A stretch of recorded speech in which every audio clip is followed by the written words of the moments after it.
I hope you all are doing great. And I'm really excited to welcome you all to an exciting session on creating diversity and inclusion culture to achieve talent development goals by Economic Times HR World in partnership with Skillsoft. My name is Soumya, and I'm going to be your host for today's session.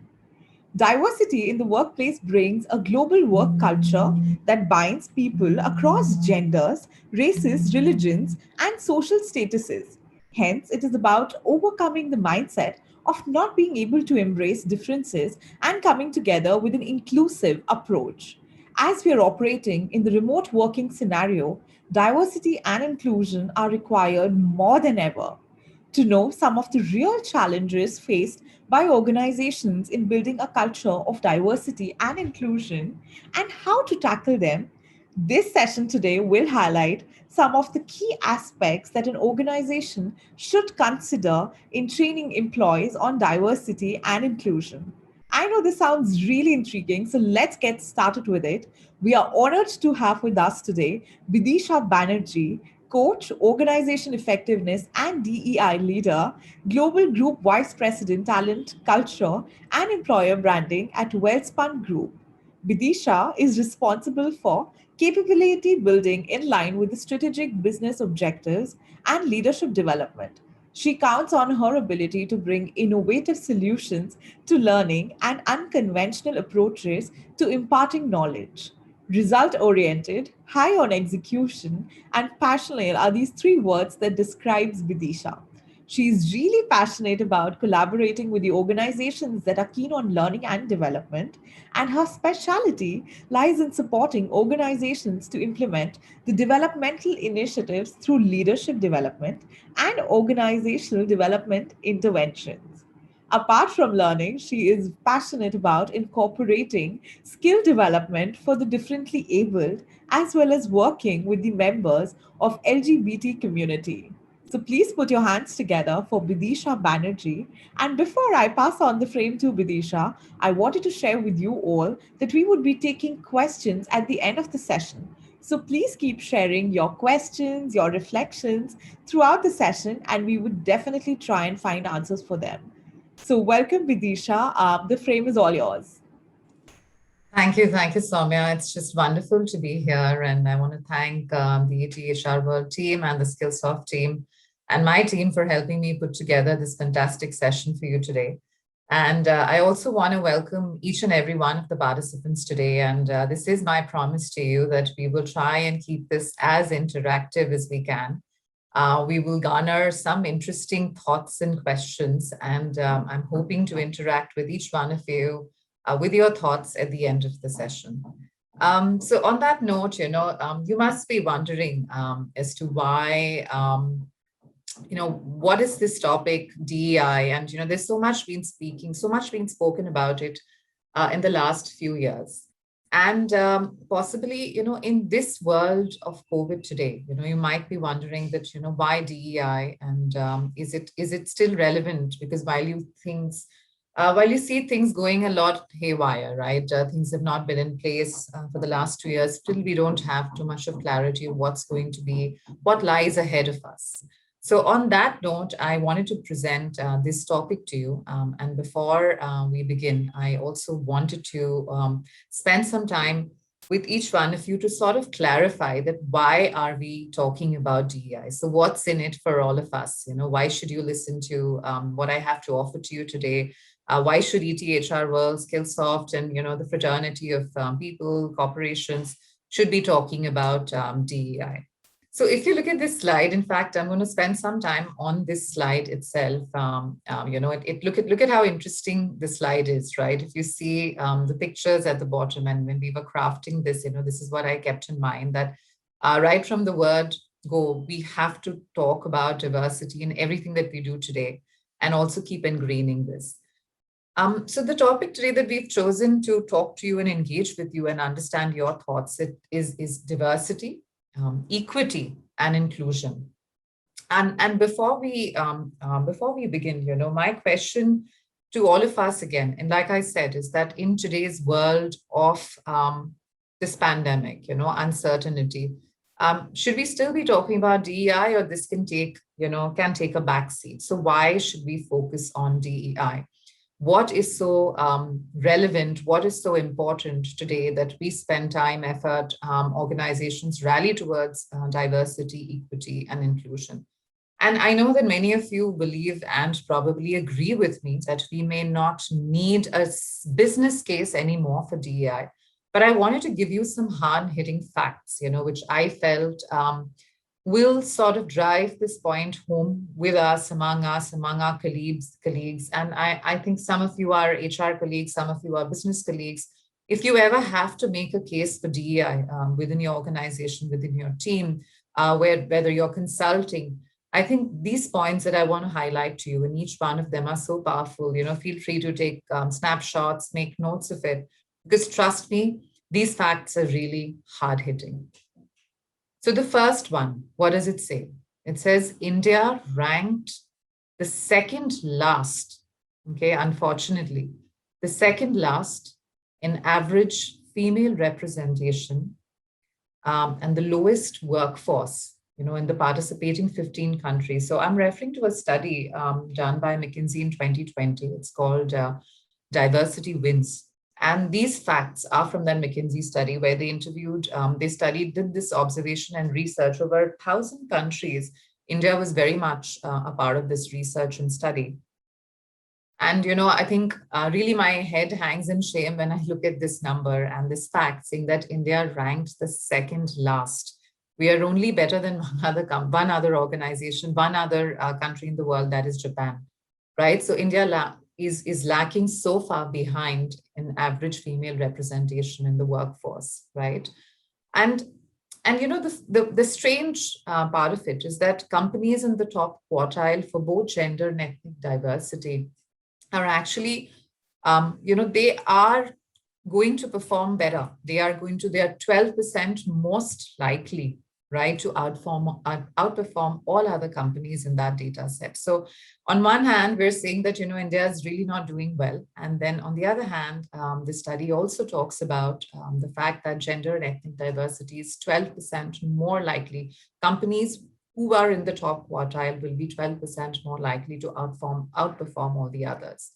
In fact, executive teams, with more than 30% women, are likely to outperform those with fewer or no women. So if you have 30% women in your executive teams, you're going to outperform with business numbers, your P&L, your revenues, all of that, than other organizations which have fewer or lesser women.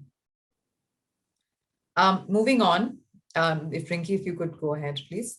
Thank you. The gender diverse companies that are in the top quartile for gender diversity and executive boards are 27% more likely to have superior value creation. So look at these numbers, look at the numbers. If you have 30% women in the executive teams, you're going to outperform. If you have gender diverse teams in the top quartile of the gender diversity on the executive boards, you're 27% more likely to have superior value creation. And these numbers are huge. And today we're talking about an organization where the millennial workforce is coming in, right? So when companies foster a more inclusive outlook, a more inclusive environment, look at the number there. It says 83% of millennials are going to be actively engaged. So if you want to be an organization of the future, if you want to attract the right kind of talent, and today, whether we like it or not, the world's changing as we speak every single day. And millennials are going to keep coming to the workforce, and even more dynamic workforce will start evolving. And the engagement levels of this workforce, your business revenue, all of that is linked to your representation of diverse talent in the organization. And coming back to the first statement that I made, saying that, India, unfortunately, is not doing so well.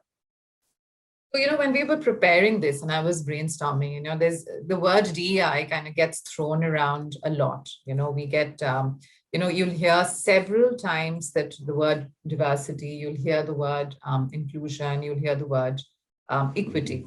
So what exactly does diversity mean, right? What exactly does equity mean? What exactly does inclusion mean? Even before we start getting into the details of what we have today, I felt it's very important that we understand the differences in these three statements, what they really entail. Because sometimes when we think of diversity, we probably think gender, we probably think, maybe physical differences. So let me clarify this and let me say this so that you can make note of this, is diversity, the psychological, physical, and social differences that occur among people. So let me say this again, psychological, physical, and social differences that occur among people, which pretty much includes everything, whether it's your race, your ethnicity, the kind of religion you follow, what age bracket you fall into, what's your gender, what's your sexual orientation, all of that. In fact, I'll go on to say that it probably includes your socioeconomic status, your education background. In fact, even in India, sometimes you experience this all. Are you married? Are you single? Are you divorced? What kind of language do you speak? What's your physical ability? What's your mental ability? Even the smallest thing in the organization is the kind of, what kind of learning do you like? What's your style of learning? What all of these differences, my friends, lead to diversity. So we sometimes simplify it, we oversimplify it, and we say that, okay, diversity is probably just gender and maybe physical disabilities, but it's everything that I have spoken about right now. Now, moving on to equity. So equity, as we all know, it means fairness. It means fairness in treatment of access and opportunity. To have, if you say that I have equity, what you really mean to have real equity is to have that, there are no barriers preventing full participation, complete participation of all the groups, and no one is really getting eliminated. And I have often heard a lot of people sort of say equality, equity, in the same breath. And I think it is worthwhile for us to today explore the difference between equality and equity. So what is equality? What does equality mean? You have a lot of organizations say we're equal, equal opportunity employers. So what does that really mean? It means that you seek to provide employees with access to same resources, regardless if they face any other barrier to start with, equal distribution of money, any opportunity, etc. is all it's same at all levels. However, there is, pardon me, there's something very unique about equality, is that it often fails to address the problem of underrepresentation or even an existence of an unfair status quo, right? And that's when equity becomes so important. So what does equity talk about? It says it's very distinct thereby from equality. It says that it doesn't talk about providing the same resources and opportunities to everyone. With equity, an organization will recognize, it'll become aware, seeing that employees have varying access to resource and privileges. It acknowledges that, yes, we know that everybody will not have accesses equal to each other. However, and those with, less access, how do we give them more support? How do we make sure that they take more advantage of this opportunity within the given, within the organization? So how do you provide support? How do you create an advantage for the people who are underrepresented, knowing very well that it may not always be okay to assume that everybody has equal opportunities available to them? And that's why equity becomes such an important stake in this entire conversation that we will have today. Inclusion, I think no matter how much we talk about inclusion and how much you read about inclusion, it's the best judge of inclusion is whether you can actually feel it, right? So what does inclusion mean?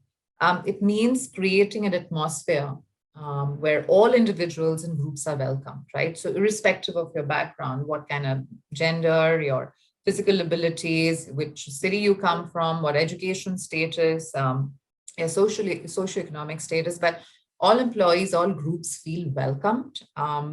They feel respected. They feel supported. And I think for me, most importantly, they feel valued, right? And And sometimes it's just, it's very easy for us to say, and say that, hey, this is, we are an inclusive culture. But do people actually feel that way? And that's really the test of the pudding. Do people actually feel that they are welcome, they're respected, they're supported, they are valued, right? And they should be able to feel that anytime they contribute, any ideas they have, their presence at work, it's valued, it's respected by all members of the organization. And I think, that's why I wanted to start my session today with actually clarifying the importance of the differences and also understanding what diversity actually means. What is the difference between equality and equity? And what does true inclusion mean? So the word with inclusion is that employees have to feel it, your stakeholders have to feel it. Right. So what we'll do right now, because I'm speaking for a while, so let's run a quick poll. I'm going to ask you a few questions, and I'm going to ask my team here who's supporting me put this up today, is to run this poll, and let's see what you think about, what do you think about these questions? So I'd urge each one of you to take part, because unfortunately in our situation today where we're all doing this online, this is the best way that we can be connected and engaged with each other. So let me read the question out for you. What are some of the key elements that help enable diversity, equity, inclusion, and a sense of belonging to take root in the workplace? So what are your thoughts on it? So I request the team to put up the poll, please. And it's multiple choice. I mean, you can choose to identify yourself with more than one statement. Let's see, team, let's see what the poll results look like if you have enough responses already. That's a lot of responses there, so thank you for that. And let me see, yes, it's, so did you see that result? So there is a whooping majority on that statement, right? So, the language that positively reflects an openness and welcome differences. So these were some of the responses which I collected through my research, in which we felt that this is what resonates the most with the question there. So examining your professional network, right? From the standpoint of diversity, the kind of language you use, right? Managing your blind spots and sort of being aware that you want to build your self awareness and, kind of help yourself come up with self-work so that you become more, you're able to sort of get a DEI culture in your workplace. So moving on, we have one more question for you, actually two more. So let's go to the next one. This is getting fun. So I'm going to ask everyone to participate on this as well. What practices can you employ to build and sustain a healthy DEI culture on your team? So this is a really super one. So let's see what you have to say. So team, request you to put the poll up. And feel free to have more than one answer. Okay, let's see the results. Wonderful. So if you look at that, I mean, there's so much of it so close, right? And if you look at this, and this is really in sync, and I think now the audience has got a hang of it, of course. So except for the first and the last statement, all of them are vehemently true. So thank you for your wholehearted participation. That is wonderful. Let's do one final question so that we're all clear on the concept of DEI, and then we dive into the session further. So what mindset, tools, and skill sets are the mechanisms for putting DEI into action in your workplace? Team, please can have the poll up. Okay, let's see the results. Wonderful. So look at those responses there, and while the team puts up the answers for you on the statements that we felt that we resonated most with the question. So all of you are very much correct. So keeping yourself open to new perspectives, right? Engaging, supporting missing, overlooked voices, and that's what we spoke about. That's what equity is. Willing to prepare and discuss difficult issues, because sometimes we see organizations shying away from actually talking about issues, talking about things that are not really popular to talk about, and ensuring that, when right from your hiring, right to your decision making at all points, all your assignments of teams, discussions, decision making are all reflecting to DEI. So thank you, and thank you, audience, for taking part in the poll, and I hope that keeps us all engaged with what we're going to do right ahead. So moving on to the next thing that I wanted to discuss with you, this beautiful quote. Varna Myers, as you may know, she is a renowned speaker and she's an activist when it comes to diversity. So this statement says diversity, and this is great for you to, probably explain to a stakeholder, explain to somebody within the organization what really diversity means. So it says, diversity is being invited to the party, and inclusivity is being asked to dance. So many organizations probably get the first part right. We focus a lot on diversity, but probably inclusivity, making employees feel included once you get them on board, is something that we must remember. Now, we've actually found a quote which goes further on to say, if you can move to the next slide. Diversity is being invited to the party, okay? Inclusivity is being asked to dance. And look at this, equity is ensuring everyone has access to the dance floor. And belongingness is feeling free to dance however you want. So, and I love this one by Daniel today, because this clearly mentions the differences that we spoke about and we've clarified since morning. So if you think if you want to explain diversity, equity, and belongingness to anyone, somebody layman who doesn't understand, I hope you're taking a note of this, because this is beautifully explained. Saying being invited to the party is one thing, but, are you being asked to dance? Are you ensuring that everybody has access to the dance floor? And of course, letting people dance the way they want, right? And I think it's such a beautiful way of explaining what diversity is all about. Moving on, I wanted to show you this beautiful, interwoven components. We've been talking about diversity, we're talking about inclusion, we're talking about equity.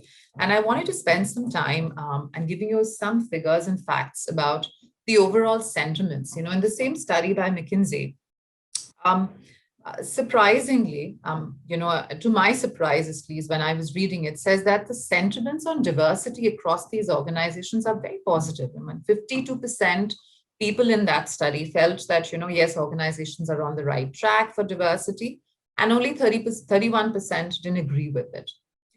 When it came to inclusion, however, and that's why I made this point earlier, that, a lot of organizations do focus on diversity, but once it comes to inclusion, there is, it's not so encouraging. So only 29% of the respondents gave a positive sentiment towards inclusivity, and 61% had a negative outlook.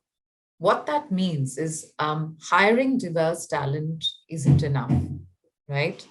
It's the experience that they have in the workplace that shapes whether they remain with you, and not only remain with you, but remain engaged with you, they thrive, and they succeed within the organization. And in the same study, one of the challenges that actually came through was leadership and accountability. Leadership and accountability, unfortunately, had the highest amount of negative mentions, so it was strongly negative.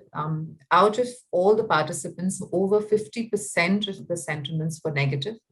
And repeatedly across all organizations, it was felt that, leadership accountability is probably at its poorest. However, we all know that that has the largest role to play if we were to change any culture, make any culture changes.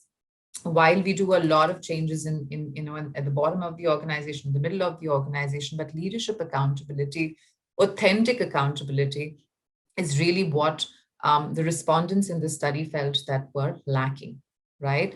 So for us to understand that, what really is belongingness is the amalgamation of feeling included, feeling that this is a fair place to work, and of course, having the right diverse talent presented in your organization. And very much so, at least in my observation of various organizations, I think many organizations have began on the road to diversity, but I think they have a journey, they have a road to still travel when it comes to inclusion. And of course, equity and inclusion have a larger role to play, because this is what we need to ask our organization. This is what we need to do a check to see, are we really there? So we are ensuring across the corporates that we get diverse talent, but we really need to strengthen leadership accountability. We really need to build capability around inclusion and around equity. We need to ensure that we involve more and more HR leaders, business leaders. We need to create micro cultures which talk positively about this, and also to create an environment of openness and tackle microaggressions. So, on the face of it, a lot of organizations talk about the fact that, yes, we are into DEI, we practice a lot of these things, but employees, once you get down to, let's say, reading some of the reviews of what existing employees write on some of their platforms, you will notice that there is sometimes a sense of not feeling belonged because they experience microaggression, right? So, as an organization, we need to start training people on these biases they hold, getting them to understand what is microaggression. So sometimes if you hear statements like, what, nothing's personal, but don't take it the wrong way. And the person goes on to saying something very personal. You'll hear sometimes people say, I hate to say this, and then, they know what they're going to say is probably going to be hurtful, right? So I think fostering, belongingness through unequivocal support for multivariate diversity, so fostering belongingness through ensuring that your leadership is completely in sync with you, you're experiencing inclusion, your employees feel that they can bring themselves to work, right? And I think that is a true understanding and the true meaning of belongingness, where employees feel that they can bring themselves to work, right? So it is not up to the HR teams or the L&OD teams alone, but business managers, have to visibly communicate. They have to visibly embrace their commitment to diversity, to inclusion, and to equity. And I think this is somewhere we feel that probably organizations can definitely do better. Now, moving on, sometimes I want to stress on the fact that diversity is much more, and I did, of course, talk about it earlier, that much more than just gender and physical disabilities. But if you look at this slide of intersectionality, and if you can look at this, whether it's racial identity, sexual orientation, gender, disability, ethno-national identity, socioeconomic status. So I'm trying to sum up what I began by explaining diversity. So intersectionality sometimes gets left out because you start focusing only on gender. So I think this, my friends, is equally important to remember, that intersectionality plays a huge role in organization diversity, equity, inclusion, building an organization with diversity, equity, and inclusion culture. Moving on, I wanted to touch upon a very interesting topic, very close to my heart, because I see a lot of organizations sometimes moving on to doing what we call tokenism. So what really is tokenism? So it's like, when you have jewelry, but it's not really gold, but it's just plated, or it appears to be gold. So it appears that in your workplace, you're doing diversity, you're doing, driving diversity, you're driving equity, and you're a very inclusive culture, but it only appears so. But when you dig deeper, when you look inside further, you will see there are inequalities, there are instances of microaggression, and sometimes people in power, in powerful positions, their actions towards, which are not so much towards in favor of DEI, goes unchecked. So tokenism is like an optical illusion, right? It actually jeopardizes the entire movement of organizations towards diversity, equity, and inclusion.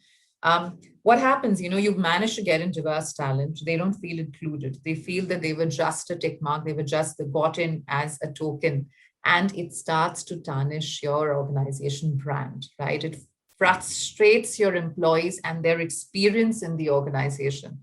And eventually it nullifies all economic gains that you were wanting to achieve from equity, inclusion, and diversity. So this is a very important topic for us to realize that, it is not enough to have an organization where we just have diverse representation, but knowing that when you want to make changes in diversity, equity, and inclusion, it has to be at an individual level, it has to be at a program level, but it can't stop there. I've seen a lot of organizations take up programs and initiatives, a lot of individuals driving initiatives like DEI within the organization, but sometimes what's on the left of the screen, whether you're changing system, are you changing processes? Is it leading to larger organizations change? Is the organization strategy, the business outlook, all of that recognizing the role of DEI in profitability, right? All of this together really will help us move ahead and help us understand that it is not okay to just get in diverse talent, but it's a must that we must have them feel included. We must have them feel a part of the organization, respected, valued, and changes have to be felt everywhere at an individual level, at a program level, systemic changes, which finally lead to organization changes. Many times, like you saw this when this board, having women representation in the board became mandatory. You saw that, the women will be represented, or let's say you're in a meeting where, we want to say that, hey, we want to be, gender wise, we want to be correct, DEI, we want to be correct. You'll have typically somebody, in the crowd who's a woman who's sitting there, or you'll have somebody who's physically disabled, but their ideas are not really taken, they're just there as a token, right? Sometimes you'll see, and I see this often, and I smile to myself, is you see organizations, putting up marketing and branding and, talking about diversity with just one or two employees, being showcased again to show how woke your company is, right? You'll see many times, your colleagues getting promoted to a certain role because, you want to say, hey, we promote diverse talent. But if you look at whether her role is really enhanced, whether her budget, her pay, all of that may not happen. So these are all examples of tokenism.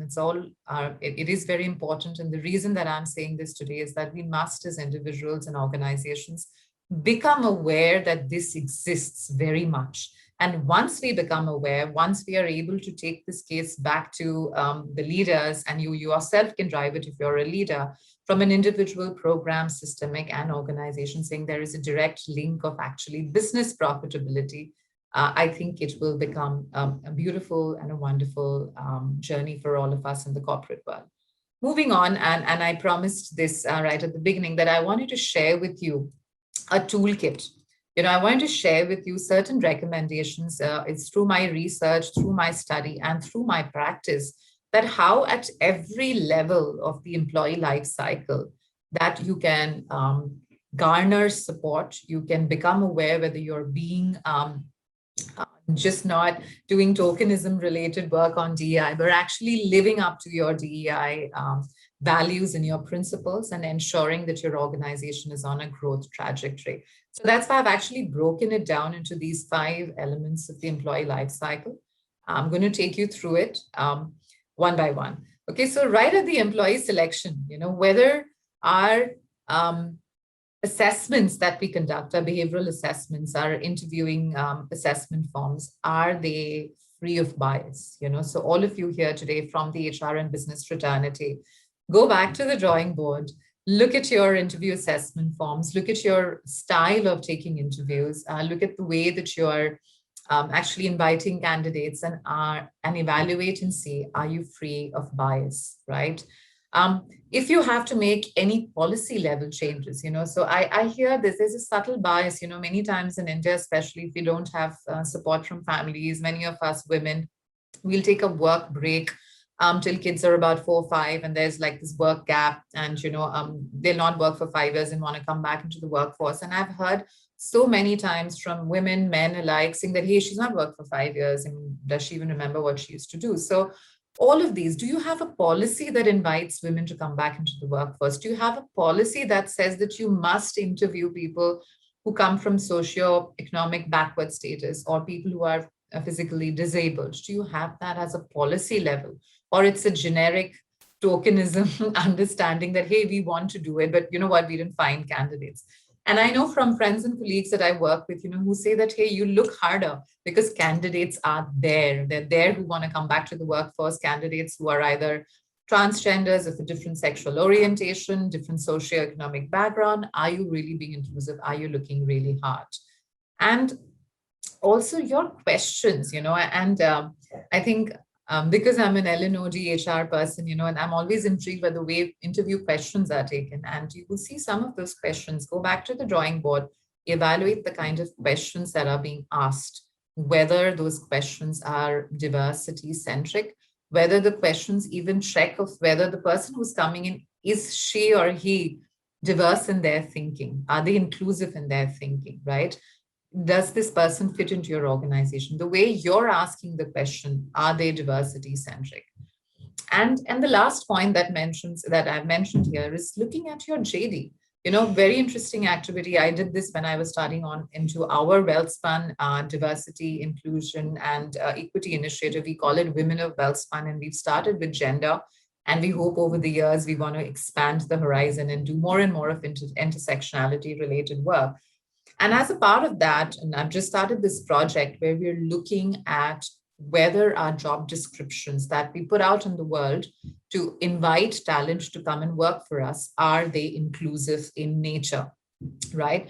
In fact, there are tools and mechanisms that are available on the internet wherein you can actually put your JD, and you can actually, it's called the gender decoder. That's the one that I use the most, which actually will tell you how relevant is, how neutral is your job description. Is it too, are you neutral on the language? Is it prone to one particular gender, either female or male, with gender, or are you absolutely neutral? So I think these tools and tips have worked for me, and I'm practicing it myself. And I wanted to share this with each one of you today, right from the employee selection to the exit stage.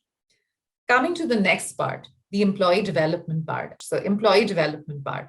So conducting cross-training on unconscious bias between departments, between organizations. In fact, in our organization, it's mandatory that every employee who comes in has to be going through a workshop on unconscious biases, right? So whether it's, you're the senior most person or the junior most person, a GT or an MT, you have to go through a training on unconscious bias. Awareness building. Whether you share articles, you share stories, you either share stories of women, stories of people who are from different backgrounds, socioeconomic background, people from different ethnic background, people from different physical background, create articles, create stories, share and talk to people. So I'll tell you this interesting thing. So I recently changed my signature and I added the pronouns she, her, hers. And just that small change, and I started putting it up on LinkedIn, I started using it in my signature. And just that small change created awareness. A few people wrote into me, a few people called me within the organization and say, hey, what is this? What does this really mean? And that was my opportunity to start telling them about DEI and the kind of work that we're wanting to do and what this really means. Why am I doing that? Having mentorship pilot programs. So sometimes we wonder that, let's launch a mentorship program. And I've been talking to some of my HR colleagues and business colleagues across various industry, IT, finance, and manufacturing, is that it's always okay and it's better to sort of do a pilot, rather than launch a full hog session where you probably will not able to do justice to a mentoring program where you want to get diverse talent mentored by other diverse talent. So it's always good to do a pilot, do a prototype, get your learnings from there, see what works for you, and then you move on to launching it a little big scale. And all of this, my friends, takes time. So if you're expecting that I'm going to launch this today and by the next 3 months, things are going to look different, that is not going to happen. Takes time, takes patience, takes resilience for you to keep going on, even when you're not facing, even when you're facing discouraging results at the start. So, in our organization, in WellSpan, in all our training and development programs and all our, learning strategy across, we have a very integrated DEI concept. We believe that equality in terms of, sharing knowledge with everyone, making sure that the kind of platforms that we work with have courses on DEI there. We do a lot of unconscious bias training. We talk about this concept of DEI in all our training sessions. So I think from an employee development point, these were some of the highlights I wanted to share with you. Now, coming to the third part of the employee life cycle, which is how do you, once you have the employee with you, you have the team member, you're on their development journey, how do you engaged? How do you ensure that you are on the right track, right? This is very important because you want to provide feedback on timely feedback. You have regular interactions with women. You do a lot of analysis, you do a lot of survey, but at the same time, sit down and analyze the results from the survey, right? Build new skills among people, reskill, upskill them, have R&R programs that are inclusive, reward and recognize teams that are being inclusive, showcase diverse achievements of diverse employees. I think that's where you start engaging employees who come from various intersectionalities, various backgrounds, and you start moving towards a culture of DEI. What about the employee retention? When you're having stay interviews, ask people clear questions of, do they feel that, they were trusted, empowered, were they included? Conduct surveys, whether it's for women or other diverse, groups of employees. Don't wait for an annual survey by a company to do this. Do conduct pulse surveys regularly, analyze the data, talk about how this is affecting retention, and come up with a plan and strategy. So creating a comprehensive plan, weaving it into the culture, having employee resource groups, really creating safe spaces to have tough conversations for women and other diverse backgrounds employees to talk about how they're feeling. If people from different sexual orientation, have an employee resource group of that, right? And the final one is that when an employee, let's say, decides to part ways with your organization, they want to move on, in the exit interview, are you having inclusion specific questions? Are you having a conversation around inclusion, belongingness, diversity? Are you checking with the employee how they felt? Understanding questions, asking them questions on policies, saying that, did you feel that we were fair enough to have this policy? Could we have done better? Because trust me, employees who part ways with you have a wealth of knowledge about their own experience within the organization. And again, a lot of times I see organizations doing this as a tick mark or as a token, saying that, exit interview, we just have to do it. But there is so much depth in this one activity that can help you get better as an organization. And of course, seeking employees when they're leaving, asking them about their feed on DEI practices themselves. So this is what I wanted to highlight, right from employee selection to employee engagement, development, employee, their exit interviews, their stay in the organization. And I think we're running a little late on time, so I'm going to stop and I'm going to leave you with this beautiful parting thought by Pat Badders. And she says, when we listen and celebrate what is both common and different, and look at how beautifully crafted this is. We listen and celebrate what is both common and different. We become wiser, we become more inclusive, and of course, then a better organization. So I had a wonderful time sharing my thoughts, and I would like to invite each one of you to share your thoughts with us. Over to you, Soumya. Thank you so much, Vidisha. I think this was fabulous. Big thank you for sharing your wonderful thoughts. There is so much that we all would be taking back today. I totally love the employee life cycle toolkit and the criticality of these five elements. It was truly reflective and very, very helpful. So, thank you once again. And yes, now with this, we move to the question and answers. I can already see there are a lot of questions, and I would try and do justice and try and take most of them. So, Vidisha, the first question coming your way is from Sagar. Sagar Radi is asking us that should we consider belonging as separate area, or it can be covered under inclusion? Sagar, the beauty of belongingness is that when there is an amalgamation of, diverse talent, there's an amalgamation of people feeling included, and there is an equitable culture, belongingness comes automatically, right? Because belongingness is a feeling that you are in a place where you can completely be who you are. You can bring your own self to work, your own authentic self. You don't have to put up somebody. So if you have a different, physical disability, or from a third gender, your different sexual orientation, you should be comfortable enough to be who you are at work. So it is actually an outcome of an organization making their employees feel included, making their employees feel having an equitable organization, and of course, having diverse talent.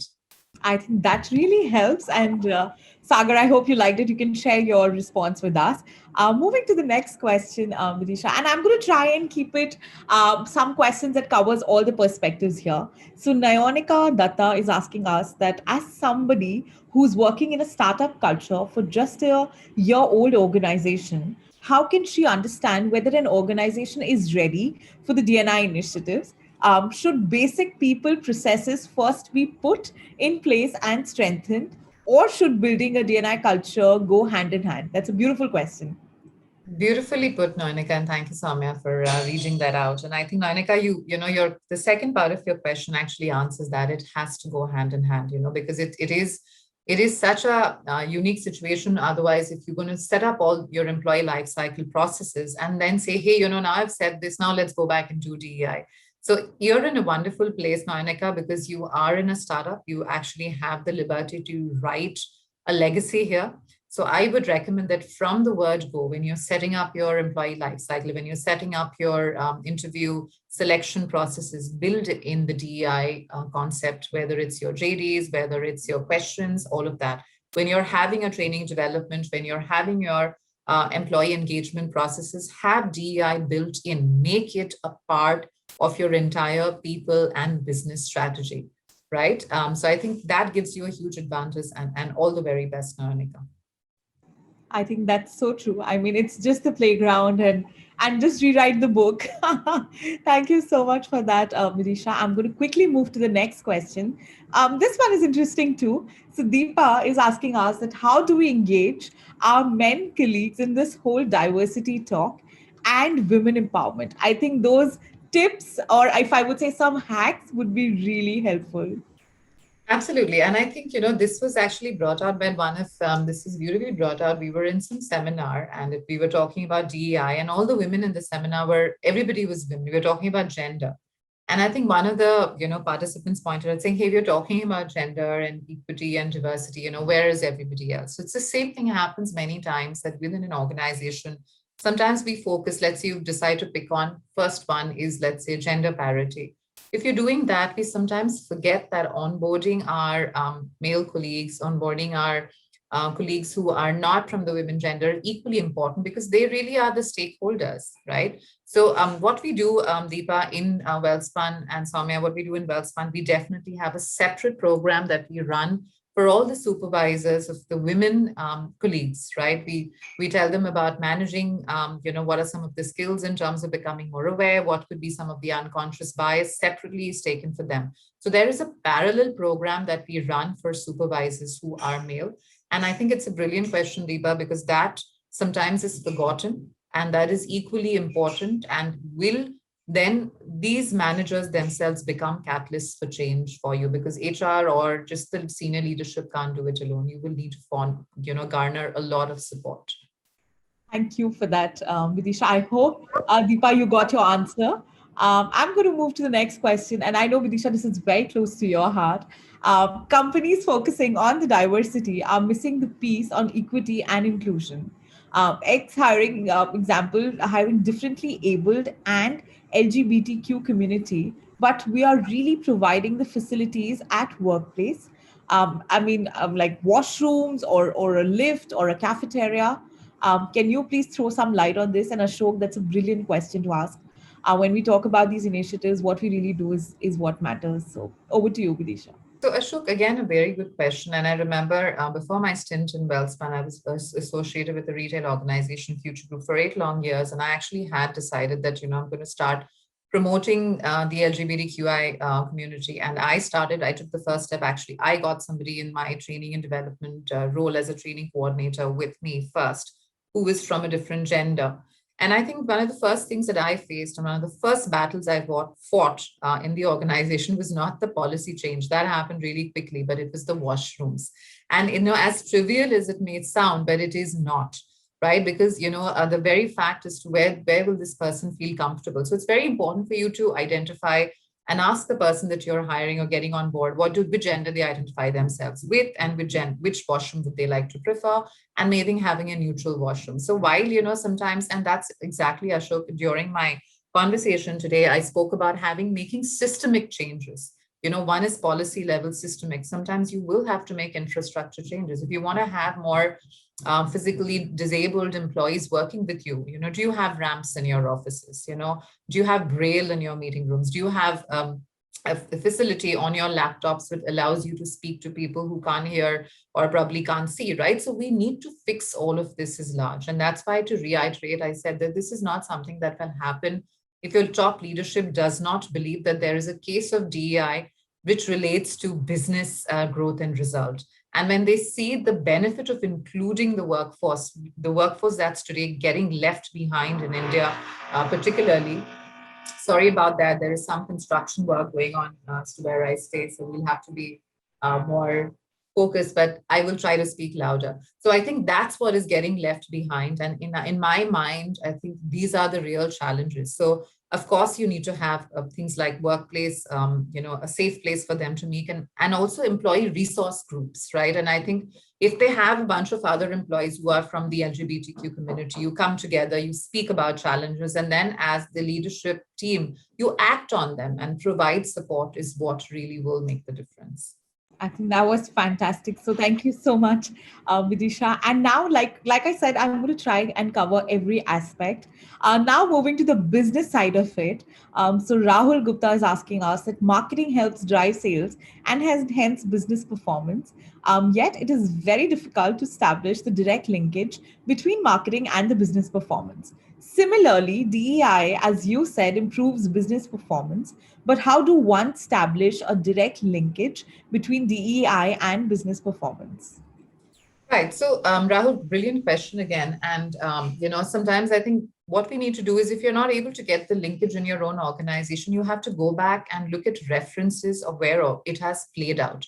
So the paper that I was reading earlier, like I told you, if you read this paper on McKinsey's paper on diversity wins, it actually has a lot of data, numbers, metrics to help you build that business case if you need to still, right? Because it very clearly shows trajectory. Like I gave you certain numbers right at the beginning of my conversation saying 30%, if you have 30% women in the executive teams, you're 12% more profitable as an organization. So you have to then rely on some research of the current world. So don't look at data which is dated, look at data that's available to you. And trust me, there's lots of data that's available that shows that if you have diverse cultures, you have diverse people in the organization, there is a direct link in profitability.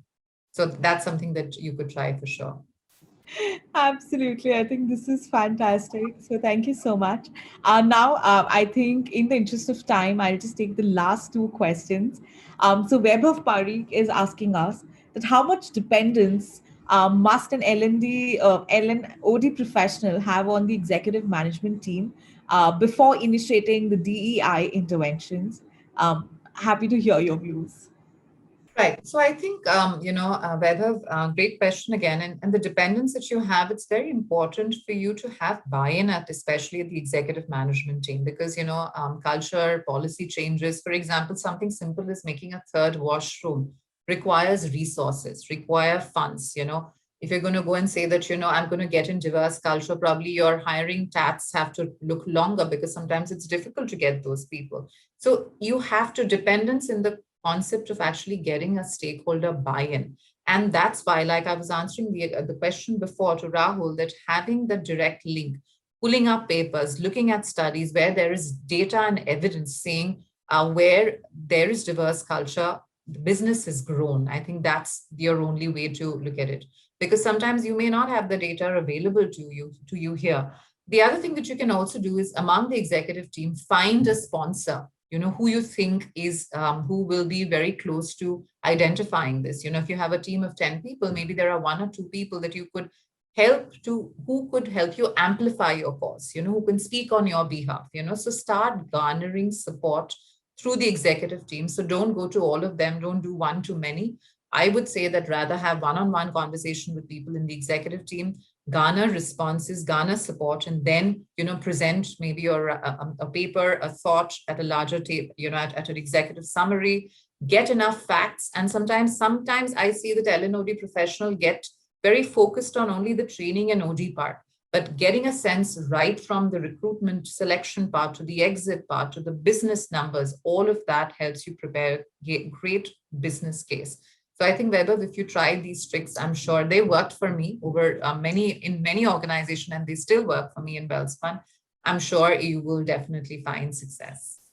I think that's the most trusted advice for the day. Thank you, Vidisha. And now I'm just going to take one last question. And this is something which is, I think we've all observed around us. DLN Reddy is asking us that what is your take on employing young married women in terms of the maternity leaves, lactation, and post delivery? Don't you think there will be a disruption in workplace? So let me just read this question again, that employs young married women in terms of maternity leaves, location, post delivery, don't you think? So I think, I mean, when you say disruption in the workplace, is that I think what we have to think is what happens, Mr. Reddy, when you don't have women, because the disruption that you face then will cost you more than not having somebody on board for 6 months. So what I've done, I have a team here which has largely women, and I had a team in my last two organizations were largely women, where women actually got married, they took leave then, they got pregnant, they took leave then, their kids fell sick, they took leave then. But trust me, I know the cost of not having them on board, or having, just avoiding having women because of this. So you have to really understand that what you will lose out, because you lose out on diverse thinking, you do lose out probably on loyalty. And I think it's a part of life. And I think even this whole maternity issue, I think, we while we want men and women to be equal, I think in my way, without quoting any organization, we need to relook at policies where men can become